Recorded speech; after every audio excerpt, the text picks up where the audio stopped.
a grabar acá y volvemos a la presentación. Así que bueno, un poquito habíamos definido cómo era la estructura de las capas de la atmósfera, fuimos capa por capa, básicamente teníamos esta estratificación vertical, donde tenemos la troposfera, la estratosfera, mesósfera, termósfera y exósfera. Cada una de ellas tienen una división, es una pausa, digamos, o sea, que hace que cambien las condiciones atmosféricas y permitan delimitar un piso y un techo para cada una de estas capas. Decíamos, cambia en cada una de las capas la composición y muy principalmente cambia la temperatura, ¿sí? Como todo en física, un cambio de temperatura me lleva a que las propiedades físicas de ese ambiente sean particulares o diferentes al de la capa que tiene por debajo o la capa que tiene por encima.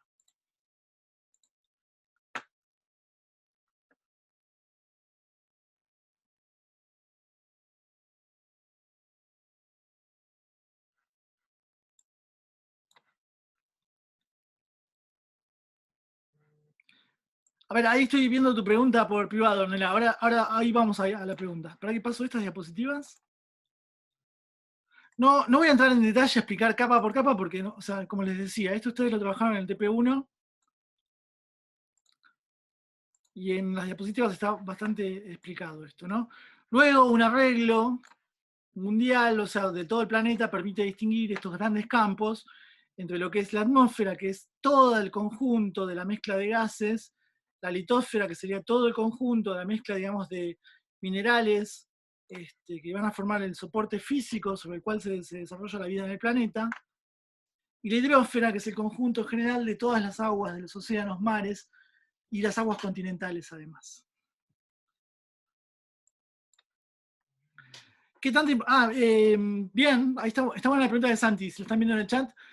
Me interesa, digamos, o sea, la caracterización general, digamos, o sea, conocer cuál capa va encima de cuál, o sea, apréndanse, digamos, o sea, el esquema de la estructura, ver los rangos de temperatura, en cuál oscila uno y otro, y no mucho más, o sea, tampoco vimos mucho detalle, no les voy a preguntar, o sea, cuál es la composición de la exósfera, no, o sea, sepan más o menos el arreglo general, tal cual lo trabajaron, digamos, en el TP1. No, la altura exacta no, porque de hecho no hay un consenso estricto, digamos. Van a ver que hay esquemas de libro que tienen un techo y un piso para cada capa y otros esquemas que tienen otro techo y otro piso. Así que, sí, digamos, o sea, saber distinguir, ¿no?, qué fenómeno está pasando en la troposfera y qué fenómeno está pasando en la exósfera, por ejemplo. Por ejemplo, no sé, cuando hablamos del otro día del paper que están trabajando el grupo de Hernán y compañía, que hablaban del satélite Landsat. Landsat está en una órbita de 700 kilómetros. Saber que Landsat está en la exósfera, no es un satélite troposférico, digamos, o mesosférico. Está muy por encima de todas estas capas, o sea, están en el espacio exterior ya. O sea, saber a grandes rasgos, digamos, tener una noción de ubicación respecto a la altura, o sea, no fina, ¿no? O sea, no si la troposfera termina a tantos kilómetros y si yo me paso por 2 kilómetros, o sea, no me interesa mucho eso. Ahí, ahora no veo a nadie en espera.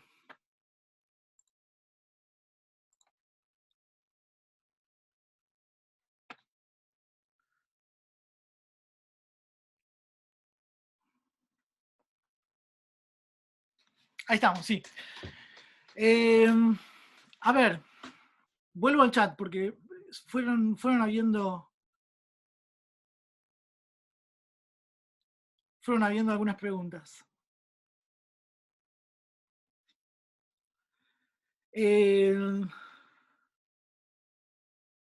Ornella, me la mandaste por privado, pero ¿te parece que la compartimos con el grupo? Porque está buena la consulta. Sí, dale. Era por no interrumpir lo que estabas O sea, a mí cuando me van mandando en privado me cuesta porque es como que voy leyendo el general y A ver, para que lo comparto con todos.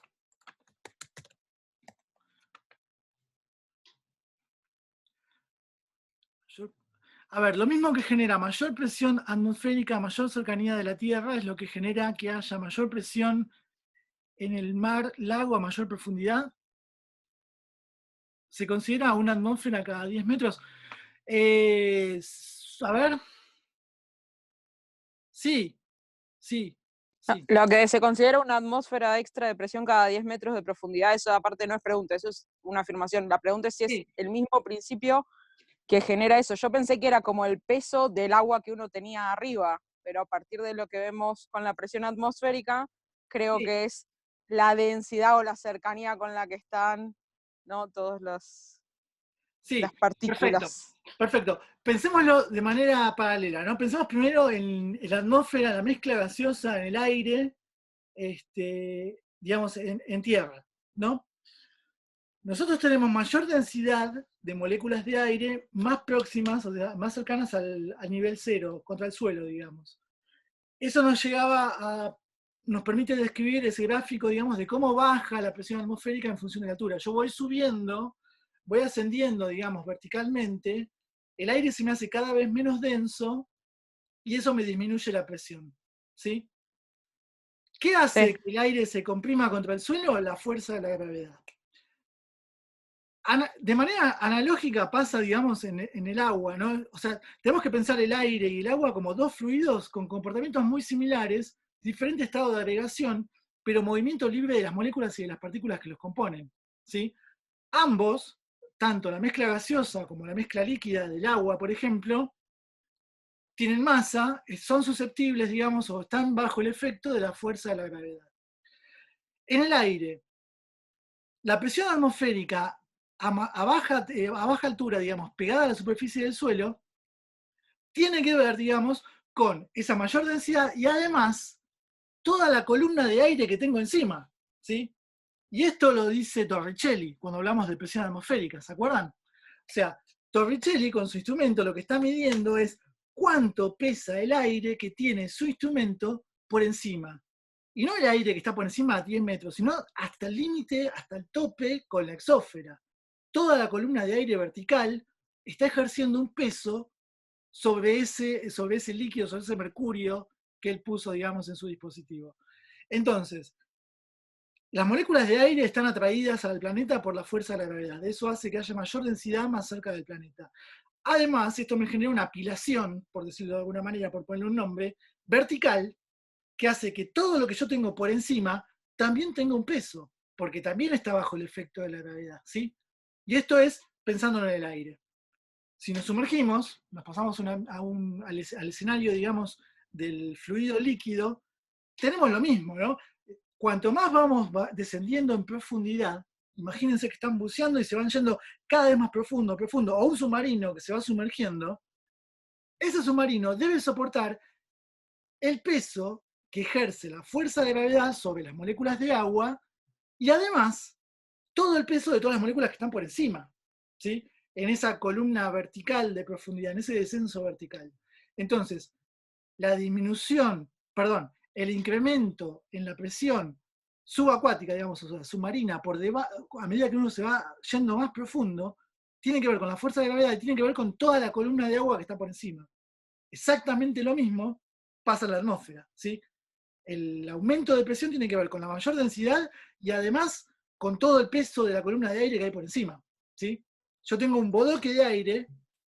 Siempre es masa de gravedad, entonces, lo que le da la mayor presión.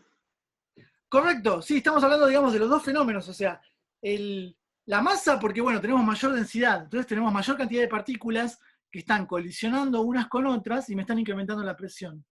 Y a eso además debo sumarle que ese fenómeno se extiende de manera vertical, por encima, y en definitiva todo el peso de la columna de aire, esa columna imaginaria, está ejerciendo su presión sobre el aire que tengo en superficie, ¿sí? Perfecto, sí, tal cual. Sí, tengo una combinatoria, digamos. El efecto de la gravedad más el efecto del peso del aire que tengo encima. Pero ojo, o sea, no son dos fenómenos separados, porque el peso de la columna de aire que tengo por encima también es producto de la fuerza de gravedad. En este planeta y en todos los planetas donde aplican las leyes de Newton, la presión, el peso, es producto de la gravedad, ¿sí? Entonces, acá lo estamos separando para entenderlo, ¿no? Pero en definitiva, tanto la presión como la densidad, como el peso, es todo producto de la gravedad. Gracias. Gracias a vos, muy buena la consulta. ¿En cuál no aplica?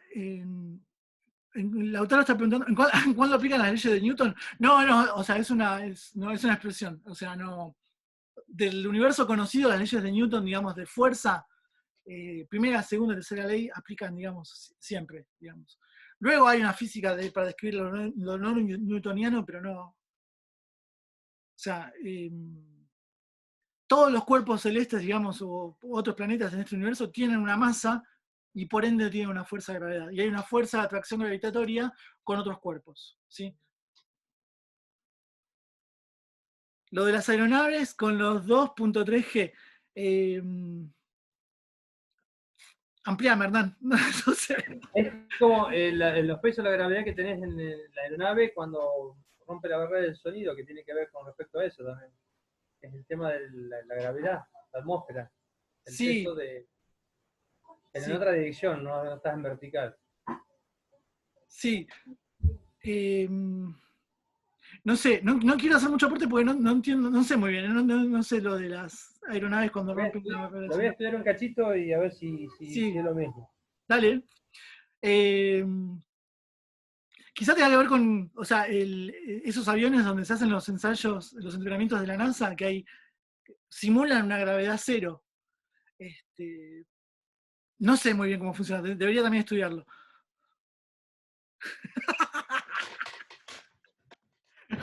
Me hace reír con los comentarios en el chat. El avión de la estratosfera, sí.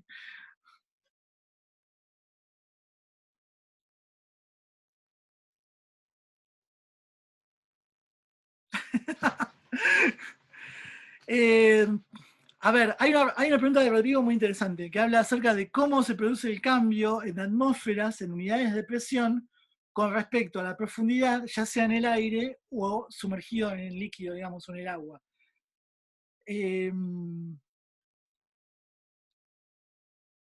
Me mataste, tendría que chequearlo, no me acuerdo en este momento. Pero me parece que no son equivalentes los cambios de presión por cambio de altura o cambio de profundidad en aire o en agua. O sea,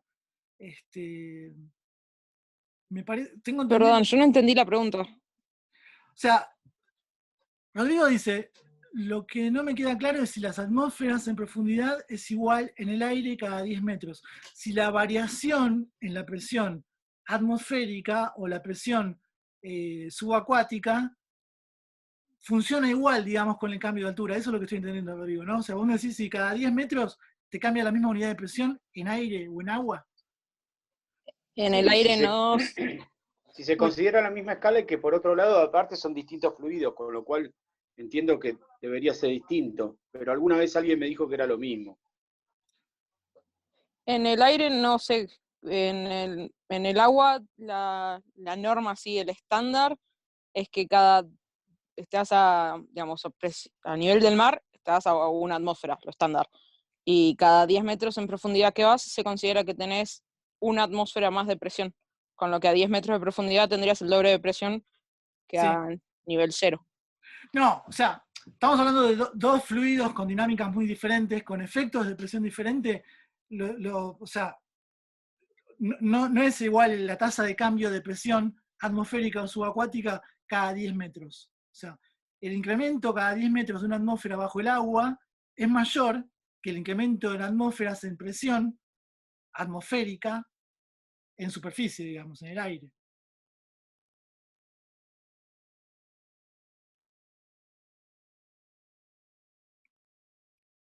Exacto, sí, ahí está bueno el aporte del chino, sí. Aparte después eso, ¿no? Pensarlo, o sea, que no es lo mismo el incremento de presión medida en atmósferas en un agua dura o en un agua salada o en un agua, digamos, destilada. O sea, porque además tenemos diferentes densidades que aportan diferente a la presión subacuática.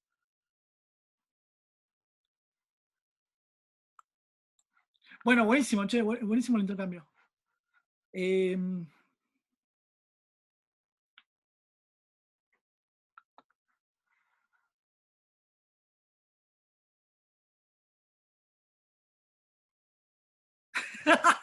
A ver, el efecto del organismo es el mismo con el cambio de presión en profundidad o en altura, en el aire.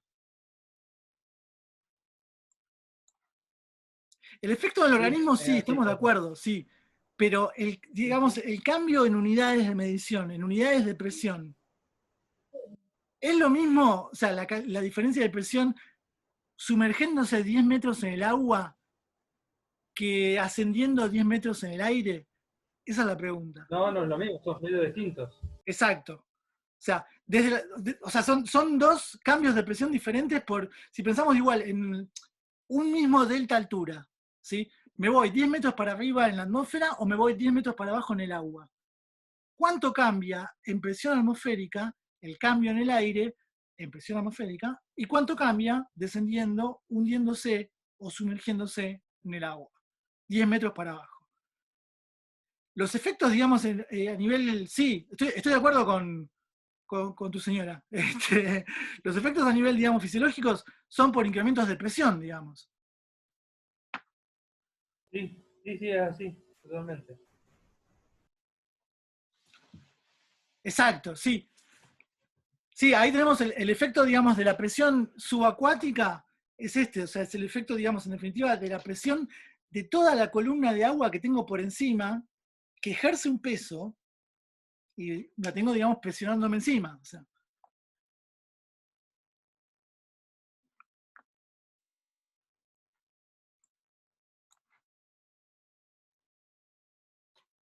Buenísimo, buenísimo. Esto por lo menos es un buen ejercicio mental, ¿no? Pensar, digamos, cómo se comportan estas variables en función de diferentes fluidos con diferentes densidades.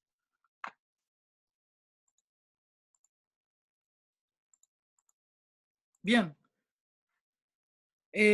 Avanzo. No quiero entrar mucho ahora en detalle con la presión atmosférica. Sí, podemos volver a retomar este tema cuando lleguemos al repaso de presión.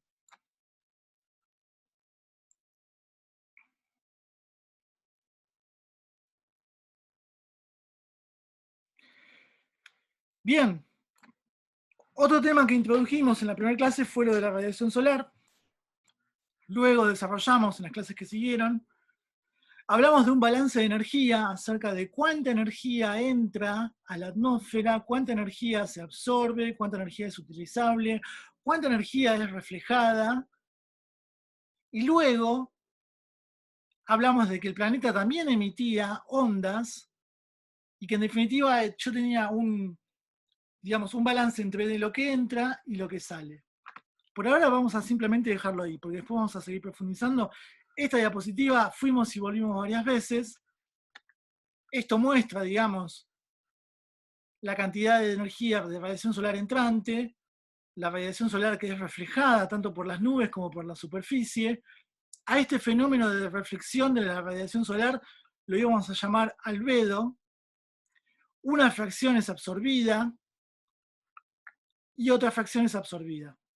Y esto guarda relación con una pregunta que hicieron en alguna de las clases pasadas, que era si el agua de los océanos absorbe energía. Claro que sí, esta es energía absorbida por el agua de los océanos. Luego esa energía absorbida podría ser nuevamente retransmitida o nuevamente irradiada a la atmósfera en el sentido opuesto. Ahora voy desde la superficie del planeta hacia el espacio exterior. Y ahora tengo de nuevo el efecto de la atmósfera entrampando de alguna forma, enmascarando o poniéndole una tapa a esa energía de radiación que escapa del planeta. Esto amarillo oscuro lo llamamos radiación de onda corta, radiación de alta frecuencia, radiación, digamos, que tiene en su espectro electromagnético diferentes longitudes de onda que van a definir diferentes cantidades de energía. Cuando hablábamos de la radiación que salía, hablábamos de radiación de onda larga, de baja frecuencia y de baja cantidad de energía. Vamos a volver sobre esta diapositiva. Entonces, esencial, o lo primero para entender estos fenómenos, digamos, de balance energético, era entender la naturaleza de la energía de la radiación electromagnética. ¿Cómo se explica desde la física cómo está transportada esta energía? ¿Sí? La energía que viene del Sol se va a transportar en forma de ondas electromagnéticas.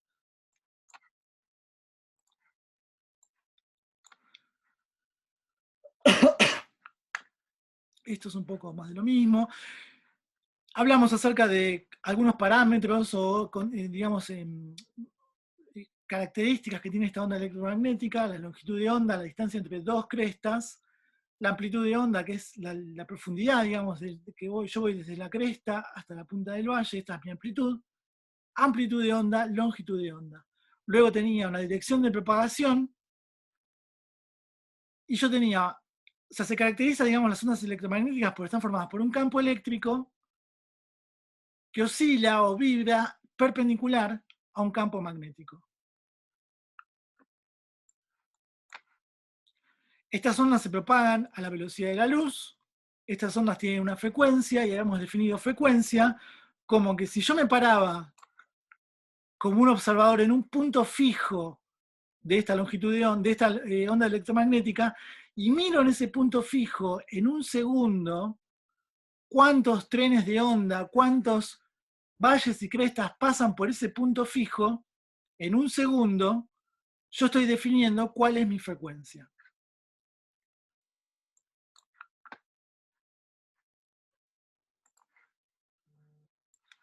Entonces, esto era para comparar ondas cortas con ondas largas. La azul es una onda corta porque tengo menor distancia, tiene menor longitud de onda. Una onda larga tiene mayor longitud de onda, mayor distancia entre cresta y cresta. Una onda corta tiene menor distancia entre cresta y cresta.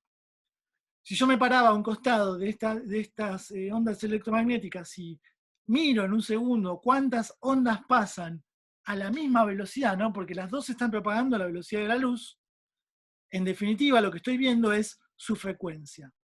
En un segundo, si están pasando las dos a la velocidad de la luz, en ese punto fijo van a pasar mayor cantidad de ondas, si son de onda corta, que si son de onda larga, ¿sí? Esas son las ondas que captan los Landsat. Claro, sí, tal cual, sí. Sí, los Landsat tienen sensores con un espectro, un sensor de espectro de longitud de onda muy amplio, ¿no? O sea, captan IR, captan microondas, visible, infrarrojo, o sea, son sensores de amplio espectro, digamos. Claro. Y eso está inversamente relacionado con justamente con la longitud de onda que vos lo pusiste ahí, que es la constante de Planck, ¿puede ser? Exacto, sí. Sí, digamos, los atributos de las longitudes de onda, digamos, de las ondas electromagnéticas, van a condicionar, digamos, todas las fórmulas que yo use, que utilice, digamos, para calcular energía, digamos. Sí, Hernán, escucho. Estamos hablando de las ondas que la irradiancia que tiene el suelo una vez que pasó la luz del sol y se refleja. Una cinta transparente. A eso hablo. ¿Acá? Bien, bien. Sí, tal cual. O sea, cuando se hacen estos cálculos, digamos, de irradiancia, una variable que, o sea, hace que me cambie la irradiancia es qué tipo de onda electromagnética estoy analizando. Porque en definitiva, ondas con diferente longitud de onda van a tener diferente frecuencia y van a estar transportando diferentes cantidades de energía, ¿sí? Entonces, la irradiancia es una forma de medir la cantidad de energía transportada por una onda electromagnética dada, X. Entonces, y eso va a guardar relación, digamos, con la longitud de onda, la frecuencia, y por eso esto se ajusta, digamos, en esa ecuación de Planck. Listo, gracias, Jorge. Buenísimo. Esto era un poco acerca de la radiación solar. ¿Qué tipo de radiaciones tienen? Las que alcanzan la superficie del planeta van a estar en UV, son estas UVB, UVA. Las visibles y los infrarrojos, ¿sí? Son tres grandes familias de tipos de radiación con diferente longitud de onda, con diferente frecuencia, con diferente cantidad de energía, que impactan en el planeta y vienen desde el Sol.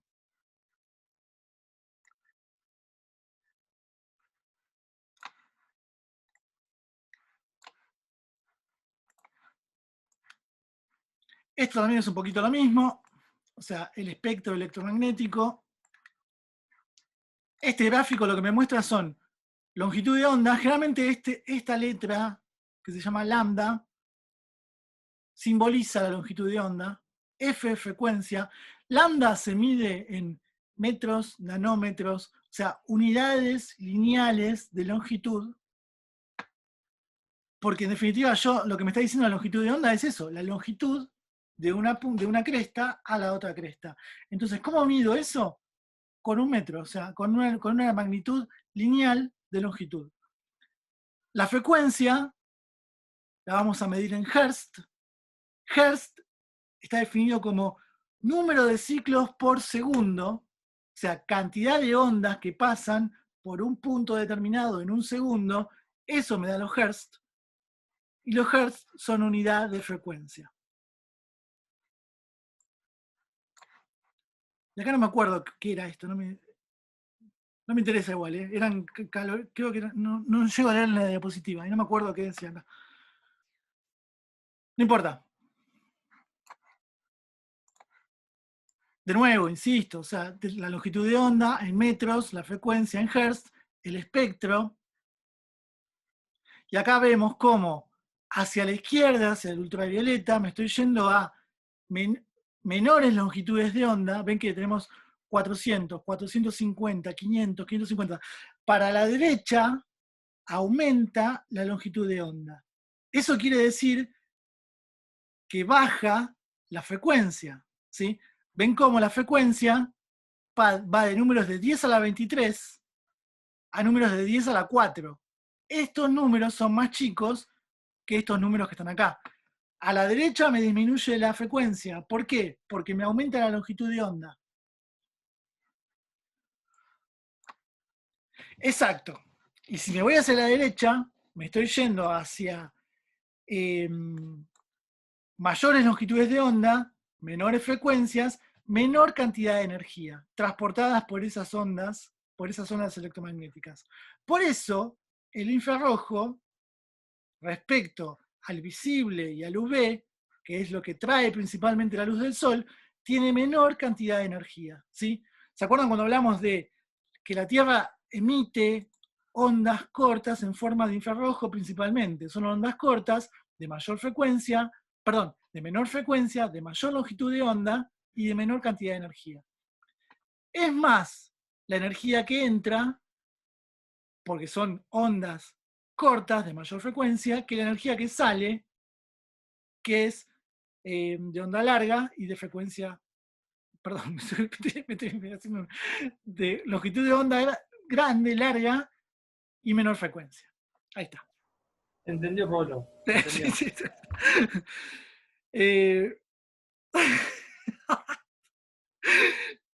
Estoy leyendo el chat. El concepto quedó claro, no te hagas problema. Bien, bien, bien, bien. Seguimos entonces. Bueno, acá terminaba la presentación, la parte introductoria, digamos. ¿Ven cómo, o sea, esta primera clase introductoria era un pantallazo general de todo lo que después íbamos a entrar caja por caja a desarrollar con más detalle, ¿sí?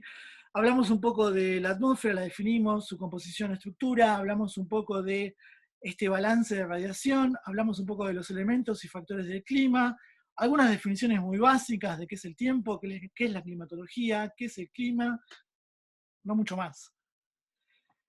Esa presentación es muy introductoria, así que no hay mucho, digamos, o sea, mírenla, pero luego en las clases que siguen se profundiza. Paso a la segunda presentación. A ver. Un momento, que no es tan simple esto,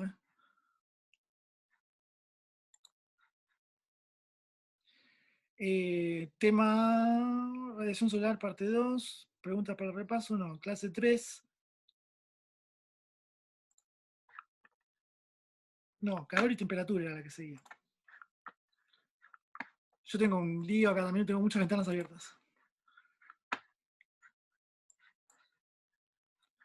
Si tienes ventanas abiertas, tenés mucha convección, entonces. Sí.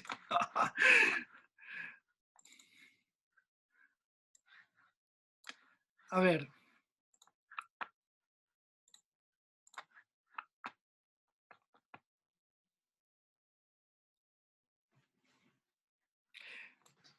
Sí, da igual, sí, ahí Hernán está preguntando lo de la sustentabilidad, vamos a trabajarlo después del parcial. O sea, la idea es, con estas herramientas que incorporamos, de toda esta primera parte bastante teórica, conceptual de la física, la termodinámica, y de conocer un poquito cómo funcionan los elementos y factores, entremos después de lleno a hablar cuestiones que son más asociadas a la sustentabilidad, la aplicación, tratados acerca del cambio climático, algunas normativas que tienen que ver con emisiones de gases, y cuestiones que son más cercanas por ahí a la formación de la carrera de ustedes.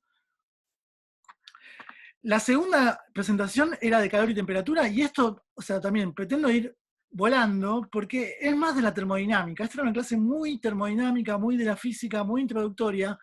Me imagino que gran parte de lo habrán visto con Juan Manuel, o sea, y la idea era después comprender un poquito mejor las variables que Todavía tienen. no vimos termodinámica, Pablo. Bueno, está, pero lo van a volver a profundizar con Juan Manuel, entonces seguramente Estamos recién llegando a lo que es el trabajo. Trabajo, perfecto. Ya van a llegar entonces, porque me imagino que, o sea, de calorimetría, de sí, máquinas térmicas, joules y todo eso van a trabajar seguramente. Así que lo bueno es que tienen un avance, digamos, con lo que vimos en mi materia. De nuevo, insisto, esta es la diapositiva con la que seguimos, con la que nos vamos a agarrar ahora.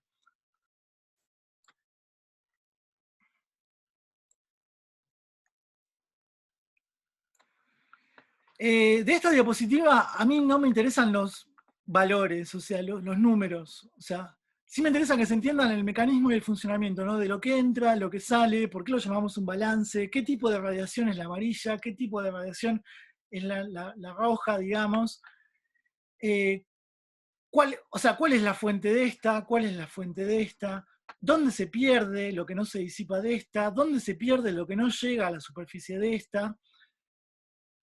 Básicamente, o sea, me interesa, digamos, lo conceptual, no lo numérico cuantitativo. O sea, yo no les voy a preguntar si entran tantos watts por metro cuadrado, cuánto sale en watts por metro cuadrado. No, la verdad que no. O sea, esos son cuestiones que están por tabla y estos son modelos conceptuales muy generalizados que tienen diferentes variantes para cada latitud, para cada época del año, para diferentes condiciones atmosféricas. O sea, imagínense que no es lo mismo esta diapositiva en un diciembre que en un julio, no es lo mismo esta diapositiva con un clima completamente despejado que con un clima sin nubes, no es lo mismo esta diapositiva de día que de noche, o sea, así que hay muchas variables que van a hacer que esta diapositiva cambie en su composición numérica, ¿sí?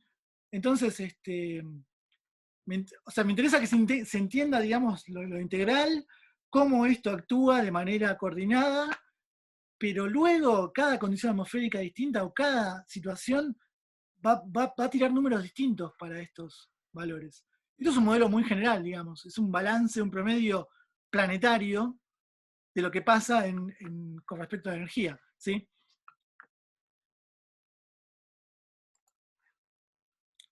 Lo mismo, o sea, así que no, esta la paso, pues es lo mismo. Estas son definiciones, ¿no? ¿Qué entendemos por calor? ¿Qué entendemos por temperatura? Tenemos que asociar estas dos variables, digamos, al movimiento desordenado de las moléculas que componen el cuerpo en el cual estamos analizando el contenido energético o la temperatura. La temperatura va a ser una especie de medida de calor, o sea, es una consecuencia, un cambio físico que se produce producto de medir el calor contenido en un cuerpo. Cuando uno mide el calor, está viendo qué tan desordenado es el movimiento de sus moléculas, ¿sí? Entonces, ambos son atributos físicos, temperatura es consecuencia del contenido de calor. Luego hablamos de algo, digamos, un fenómeno que es el flujo de calor. El calor se encuentra, digamos, como toda forma de energía, en una dinámica, digamos, en un flujo. O sea, el calor no es estático, sino que muestra digamos, su patrón o su tendencia a fluir desde un cuerpo A a un cuerpo B.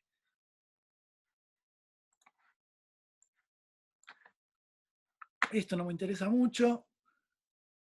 Esta diapositiva muestra un poco esta concepción, digamos, de entropía, cantidad de movimiento, tasa de choque, desordenamiento, o sea, lo van a encontrar con un montón, digamos, de conceptos asociados que miden el calor contenido en un cuerpo, ¿sí?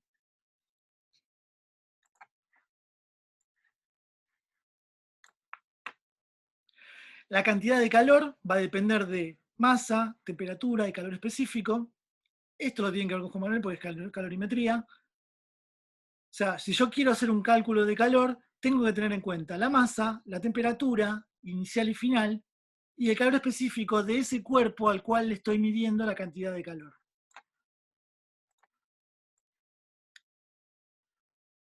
Esto un poquito de la temperatura, una magnitud escalar, o sea, tiene... escalar quiere decir que, digamos, que es mensurable, tiene una escala, tiene una unidad de medida, se relaciona justamente con este atributo de la energía cinética, y es una consecuencia directa de la presencia de calor.